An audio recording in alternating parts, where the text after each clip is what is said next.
I'm here with Anchorman and Anchorman 2 star, David Koechner. Hello, Dave. You got 2 Days. Yeah, two Nice. Daves. Yeah. Are you a Dave or a David? I really don't hear the difference. I don't stand on like, hey, I'm David, not Dave. Do you? I kind of prefer David, but you? I respond to both. You think it's more formal? It makes you feel. There's so many Daves out there. I don't know. Is that right? I didn't think It's that. such a generic name. Why not? Is it? Don't you think? I've never had an issue with my name. I've always liked it. I know some people like. I can see why some people have issue with some of their names, but Dave's pretty solid. Dave's easy. Dave's easy, but I also spend my life in a store minding my own business, and someone else named Dave is called. And I'm constantly jerking my head to, oh, not me. I will tell you this though: every Dave or David that I meet, I immediately feel a brotherhood with. I mean, when I say, hey, Dave, in some way, we've shared life together. That's right. By having that same moniker, there's an experience that comes along with that name. That's right. So, Does someone want to call Dave? We'll see if he responds. right? But I always feel a certain kinship with other Daves and Davids. Yeah, I do. I do. We do have that same life experience. Right. So speaking of life experience, you are doing lots of comedy. You Yeah. are doing lots of films. You are doing very well in terms of pop culture quotability. And Anchorman comes along. How did that change your life? Well, I got busier. Jobs came quicker and easier. At the same time, we kept having more children. So I think a lot of my focus was like, here's the career. It was like, hey, there's a lot going on over there. So yeah, it's been incredible.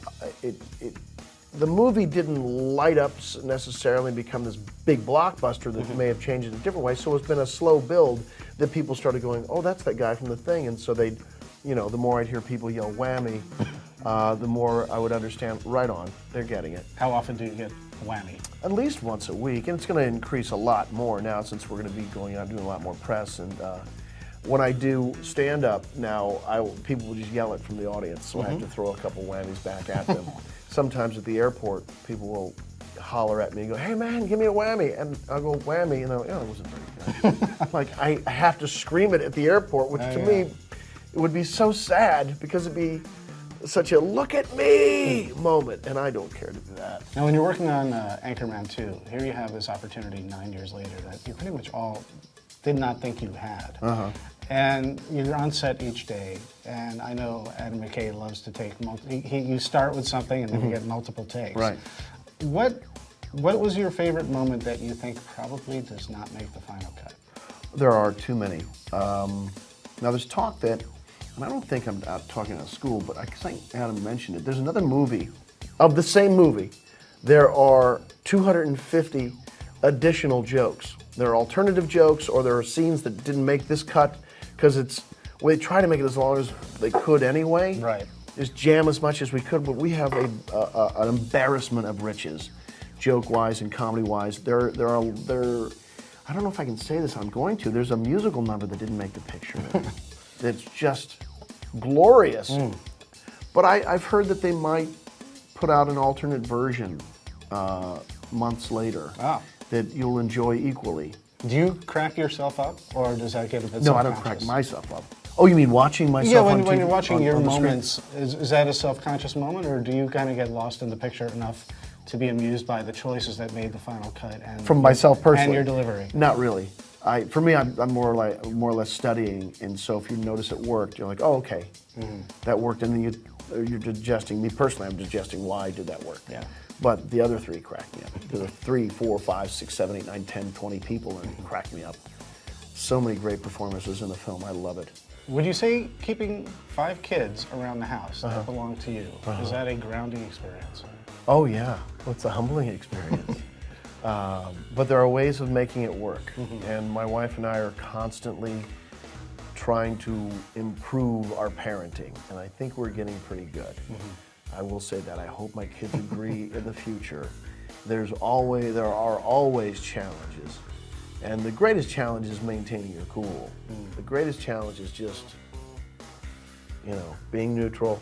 We read this book, The Way of Peace, and it's about keeping a peaceful heart, which applies to raising children, because you want to have peace and love in your heart so you can keep giving it back to your kids. otherwise. And the other thing in the book it talks about is see them as a person always, not a thing, or not an issue you have to deal with. It's always, there's a little person right there who's having a tough time. It's not about being disobedient. It's not about, you know, a lot of books are like, it's a power struggle. It's like, this kid needs something right now.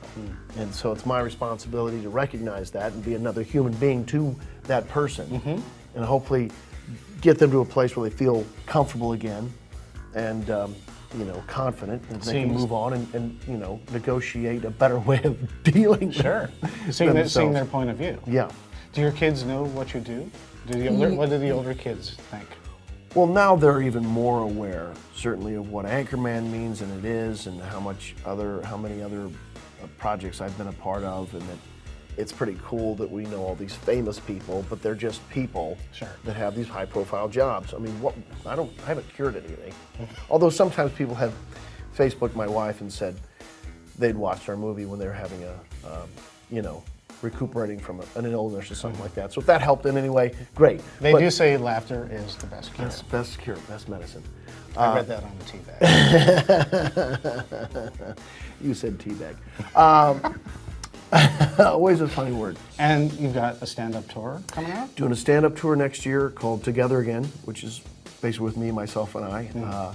Doing a lot of cities. So if you go to davidkoechner.com, you get the tour dates there. There's also a lot of, I've got my own YouTube channel called Full On Koechner, where you can see a lot more of my comicals, if you're so inclined. If you like to see cats hitting people in the nuts.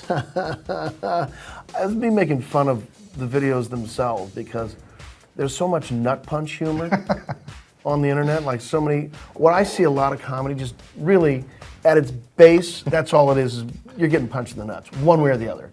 And cats are so popular on YouTube. I thought, why don't we just marry them and have cats hitting guys in the balls? Which is like, because every man, no matter who they are, really it's just a 13-year-old boy. So I clicked on this saying, I'm not going to laugh because this won't be funny, and I'm here recommending it. It is hysterical. If you're a boy, because girls are just the dumbest thing in the world. But I don't mind doing dumb stuff, but there's a lot of other character pieces on there that people probably haven't seen before. I do this character called Roy, who's a 350-pound gay man, but it's a very sweet character. Jokey, who's a guy who thinks he's very funny and can't, his compulsion to tell jokes and then bail out at the last second.